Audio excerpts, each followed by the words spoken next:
الحمد لله نحمده ونستعينه ونستغفره ونؤمن به ونتوكل عليه ونعوذ بالله من شرور أنفسنا ومن سيئات أعمالنا من يهده الله فلا مضل له ومن يضلله فلا هادي له ونشهد أن لا إله إلا الله وحده لا شريك له ونشهد أن سيدنا ومولانا محمدا عبده ورسوله أما بعد فأعوذ بالله من الشيطان الرجيم بسم الله الرحمن الرحيم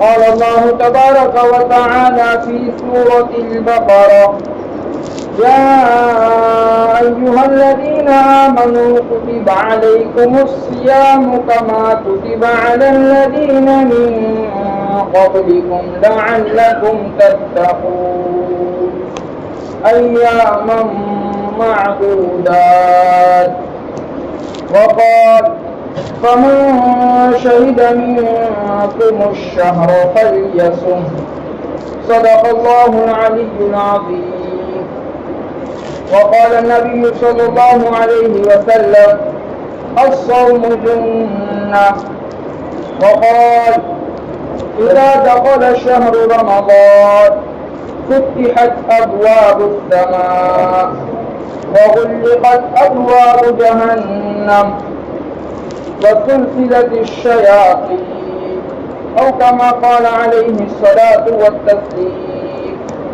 اللهم صل على سيدنا محمد وعلى آل محمد وبارك وسلم.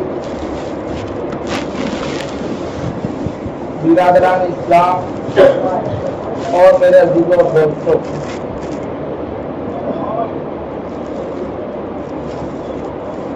مذہب اسلام میں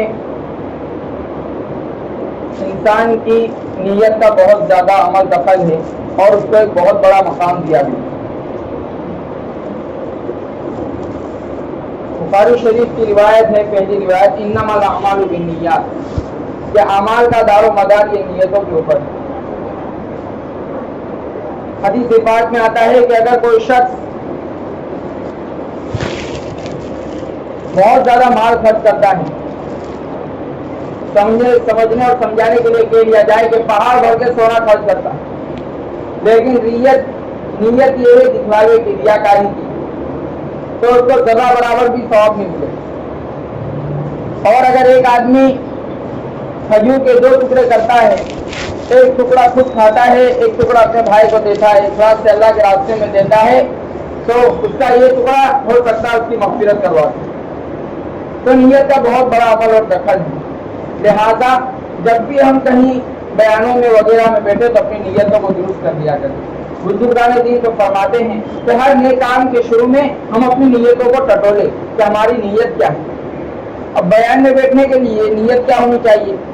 نیت یہ ہو کہ باری تعالیٰ جو باتیں بھی سنوں گا اس پر عمل کروں گا. اگر کچھ باتیں ایسی آ رہی کہ جس میں میرا عمل ہے تو اللہ تعالیٰ کا شکر ادا کرنا چاہیے کہ اللہ تیرا شکر ہے تم نے نیک عمل کرنے کی توفیق عطا فرمائی، اس میں میری کوئی طاقت نہیں تھی. اس طرح شکر ادا کرنے سے کیا ہوگا؟ اس کا فائدہ یہ ہوگا کہ جو حضرات یہ عمل نہیں کر رہے ان کی حقارت دل میں نہیں آئے گی. انسان اللہ تعالیٰ کو اللہ سوچے گا اللہ تعالیٰ نے مجھے توفیق دی. ورنہ ہوتا یہ ہے کہ آدمی نیکیاں کرتا ہے، دوسروں کو گھٹیا اور حقیر سمجھتا ہے. اسلام نے اس کی اجازت نہیں دی. شیخ سعدی رحمۃ اللہ علیہ کا بڑا مشہور واقعہ ہے کہ ان کے والد صاحب نے ان کی کیسی تربیت کی تھی. یہ واقعہ یہ بتلاتا ہے. فرماتے کہ ایک مرتبہ ہم سفر میں تھے. اب سفر کے دوران ایک جگہ رکنا ہوا. تہجد کے وقت میں اور میرے والد صاحب اٹھے تو میں نے والد صاحب سے کہا دیکھو نا کیسے سو رہے یہ لوگ، جیسے بے ہوش مرے ہوئے ہو. والد صاحب نے کہا کہ اس سے اچھا ہوتا تم سویا رہے. تو لوگوں کی برائی کر رہے کہ وہ سو رہے، تو اپنی عبادت کر. تجھے برائی کرنے کی کیا گنجائش ہے؟ تو کیوں برائی کرنا ہے کہ وہ سو رہے وہ ایسا کر رہے ویسا. تو بہرحال کہنے کا منشا یہ ہے کہ ہم اللہ تعالیٰ کا شکر ادا کریں. اور اگر بیان میں کوئی ایسی بات آ رہی ہے جس پہ ہمارا عمل نہیں ہے تو پھر اللہ تعالیٰ سے دعا کریں کہ اللہ تعالیٰ یہ جو بات ہم بیان کی جا رہی ہے اس پہ میرا عمل نہیں ہے, آپ مجھے عمل کرنے کی توفیق عطا فرمائیں گے. ہے کہ نہیں؟ ایک صاحب عطا اللہ شاہ بخاری رحمۃ اللہ علیہ جانباً ان کے پاس آئے اور کہا کہ حضرت آپ اتنے بڑے بڑے چوڑے چوڑے بیان کرتے ہیں, کبھی کبھی پوری رات رات کھینچ جاتے ہیں, اور بیان میں ایسی جاذبیت تھی کہ لوگ کوئی ہلتا نہیں تھا ان کے بیان میں. ایسے اللہ تعالیٰ نے انہیں صلاحیت دے رکھی تھی. تو کہا اتنے بیان کر رہے لیکن ایک بھی آدمی بندہ عمل نہیں کر رہا ہے, ایک بھی بندہ کیا نہیں کر رہا ہے, خواہ مخواہ بیان کرتے رہتے اتنے لمبے چھوڑے. وہ کیونکہ پولیس والی لائن کا تھا. حضرت نے کہا کہ اچھا تجھے میں سمجھاتا ہوں کہ اس بیان کا کیا فائدہ ہے. اول تو اس نے جو بات کہی تھی کہ عمل نہیں کر رہے یہ بھی صحیح نہیں تھی, لیکن حضرت نے اس کو اگنور کیا اور دوسرے انداز سے اس کو سمجھایا.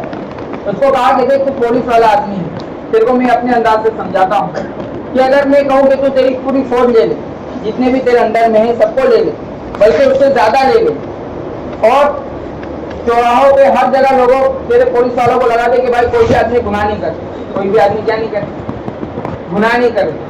تو اس نے کہا کہ کیا اس میں کامیاب ہو سکے گا کہ لوگ گناہ نہیں کریں.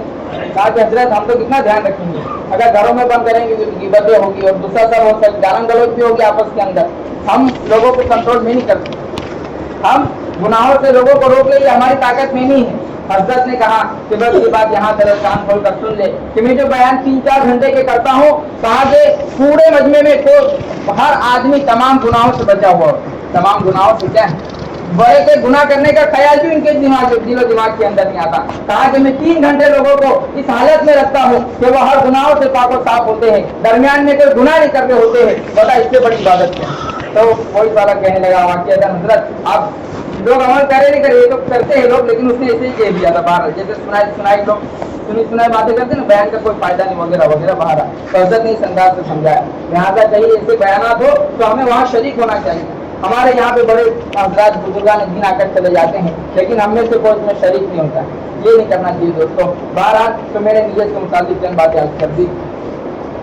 اب جو رمضان کا مہینہ ہے اس میں بھی ہمیں ایک نیت کرنا ہے, اس میں بھی کیا کرنا ہے, ایک نیت کرنا ہے. نیت کیا ہے؟ اللہ تعالیٰ نے خود فرما دیا رمضان کے مہینہ کیوں عطا کیا تھا, لعلکم تتقون, تاکہ تم متقی بن جاؤ.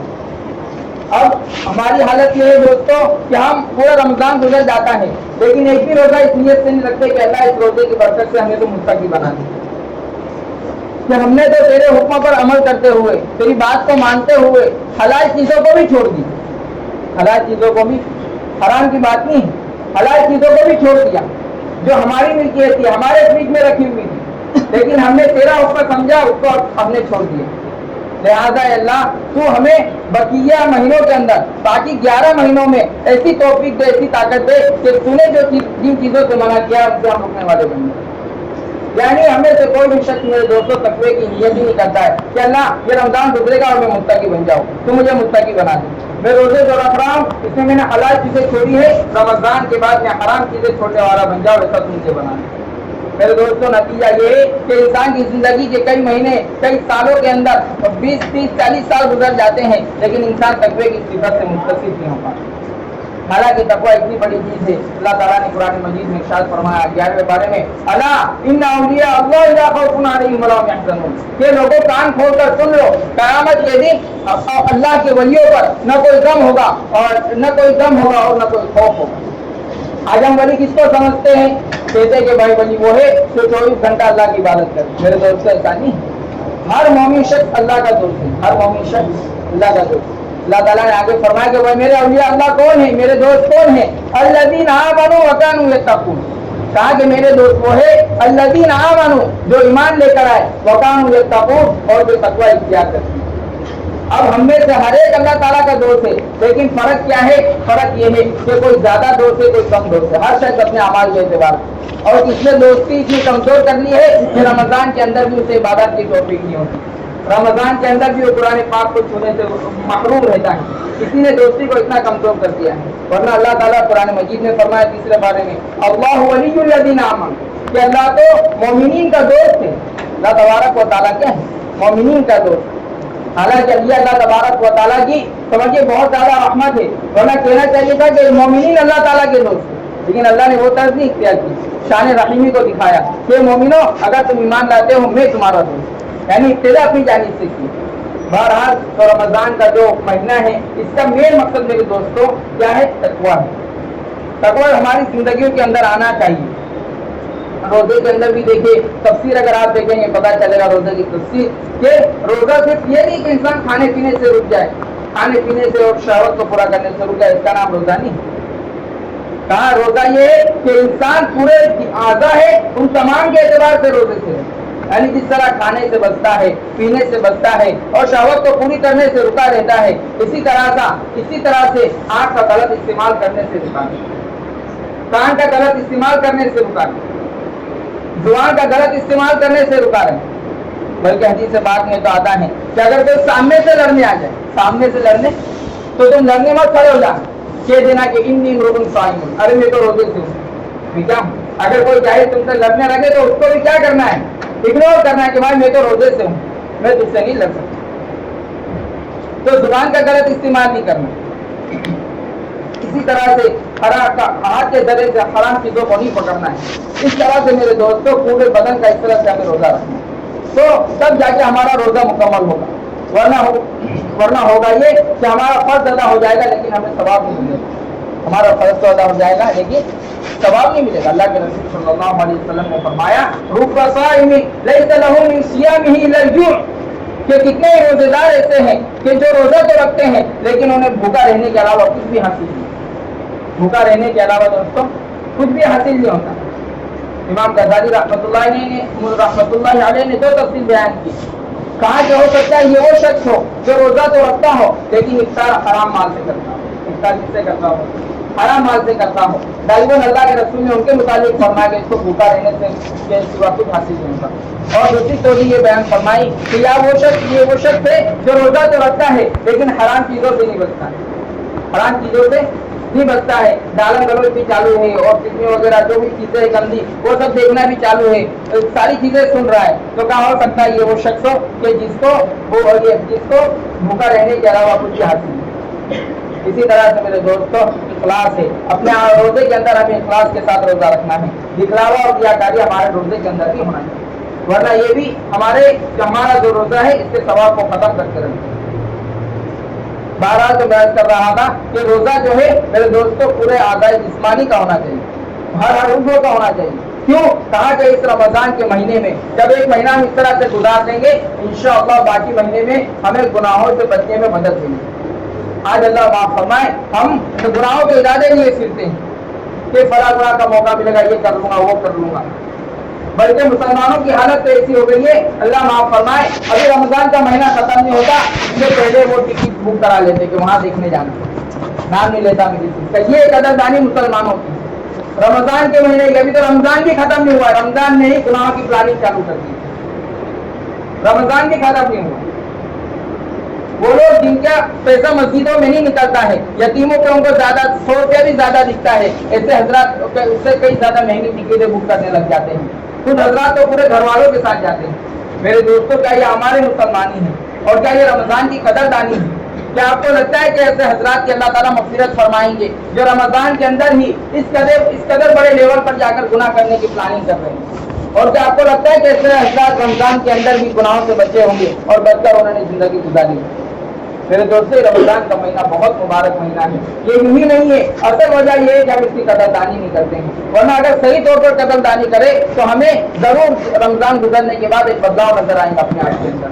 جیسے ایک آدمی 3 دن اللہ کے راستے میں جاتا ہے, 40 دن اللہ کے راستے میں جاتا ہے تو کچھ دن تک وہ 5 وقت کا نماز نہیں رہتا ہے, کچھ دن تک 5 وقت کا نماز نہیں رہتا ہے, پھر فجر چھوٹتی ہے, عشاء چھوٹتی ہے, ایسا کرتے کرتے واپس وہ اپنے ماحول میں ڈل جاتا ہے. لیکن ایک مدت تک اثر تو رہتا ہے ہر ایک شخص کے اپنے اعمال کے اعتبار سے, لیکن اثر رہتا ہے. اسی طرح سے میرے دوستوں رمضان کے اندر بھی اگر ہم صحیح روزہ رکھتے ہیں اس کا بھی اثر رہتا ہے, لیکن ہمیں اس کا اثر محسوس نہیں.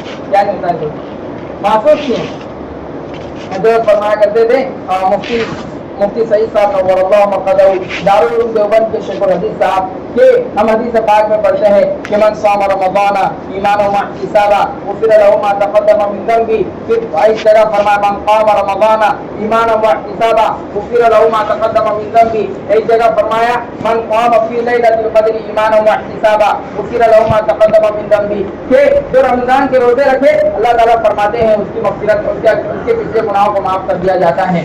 اگر کوئی شخص رمضان کے اندر تراویح پڑھتا ہے اس کے پچھلے گناہوں کو معاف کر دیا جاتا ہے۔ جو لیلۃ القدر کے اندر رات جاگتا ہے اللہ تعالیٰ اس کے گناہوں کی مغفرت فرما دیتے ہیں۔ بھائی جب ایک مرتبہ مغفرت ہو گئی تو بار بار مغفرت کی ضرورت نہیں پڑتی۔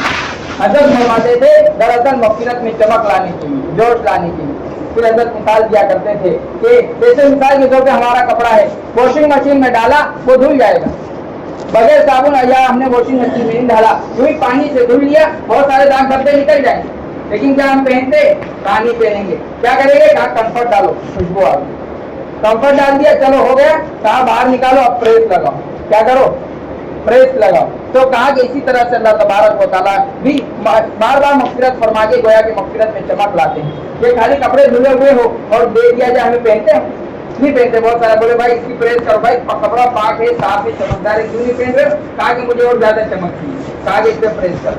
تو اسی طرح سے اللہ تعالیٰ بار بار مغفرت فرما کے بندوں کو یا کہ مغفرت میں چمک لاتے ہیں۔ تو میرے دوستوں میں عرض کر رہا تھا کہ رمضان کا جو مہینہ آیا ہے یہ بہت زیادہ مبارک مہینہ ہے۔ اس مہینے کے اندر ہم جتنی زیادہ عبادت کرنی چاہیے اور کرنے کا ارادہ بھی کرنا چاہیے۔ اگر ارادہ ہی نہیں ہوتا ہے تو آدمی سوچتا ہے فلاں جگہ کام ہے میں تو فلاں جاب میں ہوں فلاں جاب میں ہوں، اور جس دن چھٹی رہتی اس دن بھی وہ آرام ہی کرتا رہتا۔ کیوں؟ کہا کہ اس کا ارادہ ہی نہیں تھا۔ ایک آدمی کا ارادہ ہوتا ہے جیسے ہمارا اور آپ کا بہت سارے بھائیوں کا ارادہ ہوتا ہے بھائی نماز جمعہ پڑھنا ہے، تو ایک سے وہ سے ہی فکر چالو ہو جاتی ہے کہ بھائی کون سے کپڑے پہننا ہے، کیا ٹوپی پہننا ہے، کیا کہاں نماز پڑھنا ہے، کہاں قریب پڑے گا کہاں دور پڑے گا۔ اگر اینڈ ہوتے تو سوچیں گے تو وہ نماز پڑھ سکتے تھے نہیں پڑھ پائے۔ تو اسی طرح سے اگر ہم ارادہ رکھیں گے کہ اللہ مجھے خوب عبادت کرنا ہے تو میرے دوستوں ہمیں فرائض کے ساتھ ساتھ بہت سارے نوافل کی بھی توفیق مل جائے گی، قرآن مجید پڑھنے کی توفیق مل جائے گی، اللہ تعالیٰ کا ذکر کرنے کی توفیق مل جائے گی۔ لیکن پہلی چیز کیا ہے؟ کہاں سے ارادہ ہے۔ جس سے گجراتی میں کہاوت ہے ہمت مردہ تو مدد خدا۔ اگر انسان ہمت کرے ارادہ کرے تو پھر اللہ کی مدد آتی ہے، ورنہ گھر میں بیٹھے رہنے سے اور کوئی آدمی نہ جائے تو پھر اللہ کی مدد نہیں آیا کرے۔ لہٰذا دوستو اپنے اعمال کے اندر زیادتی کرنا ہے اور اس میں خاص طور پر استغفار کثرت سے پڑھنا ہے۔ استغفار کیا کرنا ہے؟ بکثرت پڑھنا ہے۔ استغفار کی بہت زیادہ فضائل ہے۔ اللہ کے رسول علیہ الصلوۃ والتسلیم کی میں نے بتایا اس سے پہلے بھی غالباً یہاں ذکر کی تھی کہ اللہ کے نبی علیہ الصلوۃ والتسلیم نے فرمایا کہ وہ شخص ہلاک ہو جائے جس کو رمضان کا مہینہ ملے اس کی مغفرت نہ ہو۔ لہٰذا میرے دوستوں ہمیں بار بار اللہ تعالیٰ سے توبہ استغفار کرنا ہے کہ اللہ میں بہت زیادہ گنہگار، اپنے آپ کو سب سے زیادہ گنہگار سمجھنا ہے، اپنے آپ کو کیا کرنا ہے دوست سب سے زیادہ گنہگار سمجھنا ہے۔ غالباً امام غزالی رحمۃ اللہ علیہ کا واقعہ ہے کہ ایک مرتبہ ان کے یہاں صحت پڑ گیا، لوگ رونے لگے مساجد کے اندر کہ اللہ، کیونکہ اس زمانے میں ماحول بھی تھا، ہمارے زمانے میں تو کسی کو کچھ پڑی نہیں ہے، نہ کوئی روتا ہے نہ کوئی دعائیں کرتا ہے، سمجھتا ہے تو یوں ہی چلتا رہتا ہے دنیا کا نظام۔ لیکن اللہ معاف فرمائے ایسا نہیں ہے میرے دوستوں، یہ نظام میرے اور آپ کے اللہ تبارک پالن ہار کی قبضۂ قدرت میں ہے، یعنی اللہ تعالیٰ کی قبضۂ قدرت میں ہے۔ تو ایک مرتبہ ایسا ہوا کہ مسجد میں سب لوگ رو رہے تھے، حضرت اٹھ کے چلے گئے وہاں، یا غالباً اعلان ہوا کہ جو سب سے زیادہ گنہگار ہے وہ اس کا مسجد سے باہر نکل جائے۔ تو امام غزالی کے بارے میں آتا ہے کہ روتے ہوئے مسجد سے نکل، واہ بس کس قدر بڑا عالم دین ہے، لیکن کہا کہ دین کے اندر اپنے مسلمان بھائیوں کی حقارت نہیں، لہٰذا سمجھتا ہے کہ سب سے بڑا گنہگار میں ہوں اور کئی دن حضرت جنگل کے اندر گزار گیا۔ تو میرے دوستوں میں عرض کر رہا تھا کہ ہمیں توبہ اور استغفار کرنا ہے، کیونکہ ایسے ایسے گناہ ہماری زندگیوں کے اندر آتے چلے جا رہے ہیں کہ اللہ تعالیٰ معاف فرمائے۔ پہلے زمانے میں اس کا تصور تک نہیں تھا۔ اسی طرح سے یہ جو ایام ہوتے ہیں جیسے افطار سے پہلے کا وقت، اس وقت دعاؤں کا خاص طور پر اہتمام کرنا ہے۔ تہجد کے اندر اللہ تبارک و تعالیٰ سے دعاؤں کا اہتمام کرنا ہے، اور حدیث مبارک کے اندر آتا ہے کہ فرض نمازوں کے بعد بھی دعائیں قبول ہوتی ہے، تو وہاں بھی دعاؤں کا اہتمام کرنا ہے، ہر طرح کی خیر و برکت مانگنا۔ آج ہماری حالت کیا ہے کہ دنیا والوں کے سامنے تو خوب بیان کریں گے اور دنیا والوں سے خوب سوال کریں گے، لیکن اللہ تعالیٰ سے سوال نہیں کریں گے، اللہ تعالیٰ سے نہیں مانگیں گے۔ میرے دوستوں اللہ تعالیٰ سے بھی مانگنا ہے اور اسباب بھی کیا کرنا ہے، صرف ایک جانب نہیں ہے۔ آج حالت یہ ہے کہ ہم لوگ صرف دنیا میں ہی لگے رہتے، اللہ تعالیٰ کی طرف توجہ نہیں جاتی ہے۔ سب کریں گے انشاءاللہ۔ اور اسی طرح سے خرچ کرنے کے اندر بھی بہت زیادہ آگے بڑھنا ہے. بہت سارے فضائل اللہ تعالیٰ نے بیان فرمائے ہیں, فرائض کا بھی اہتمام کرنا ہے. اللہ تعالیٰ کے رسول علیہ الصلوۃ والتسلیم نے فرمایا کہ جو ایک فرض نماز پڑھتا ہے گویا کہ اس نے 70 فرض ادا کیے. اللہ تعالیٰ اتنے اس کو ثواب دیتے ہیں. یعنی ایک فجر کی نماز پڑھی تو اعمال نامے میں لکھا جائے گا کہ 70 فجر کی نماز پڑھی. اور اگر ایک نفل پڑھتا ہے, ایک نفل نماز پڑھتا ہے, تو اللہ تعالیٰ اس کے درجے کو پڑھ کر بڑھا دیا کرتے ہیں. تو یہ نیکیاں لوٹنے کا موسم ہے, اور یہ نیکیوں کو بٹورنے کا اور مغفرت کو اور رحمت کو اپنے جھولے میں ڈھالنے کا سیزن ہے. لہذا خوب عبادت کرنا ہے, گناہوں سے بچنا ہے, اور اللہ تعالیٰ سے دعا کرنا ہے کہ اللہ جو کچھ ہم عبادت کر گزرے تو اسے قبول فرمائے. تو کریں گے انشاءاللہ. اللہ تعالیٰ کی نصیب زیادہ مدد فرمائے.